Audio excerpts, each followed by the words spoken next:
আসসালামু আলাইকুম প্রিয় মহাদেবপুরবাসী। আমি জানি আমার এই এলাকায় অনেক আমার ফলোয়ার এবং ফ্রেন্ড বন্ধু বান্ধব রয়েছেন। আমি হঠাৎ করে মহাদেবপুর চলে আসি।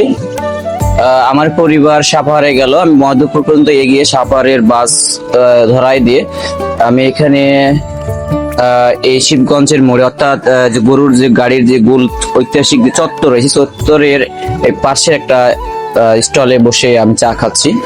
আন্তরিকভাবে দুঃখিত, পূর্ব আগাম যদি আপনাদেরকে দিয়ে রাখতাম তাহলে হয়তোবা আপনার সাথে অনেক সাক্ষাৎ হতো, কথা হইতো।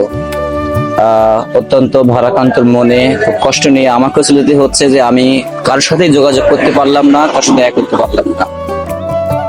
তো এই দেখতে পাচ্ছেন এক ভাই মনের মাধুরী দিয়ে চা খাওয়াচ্ছেন, চাটা খাচ্ছি।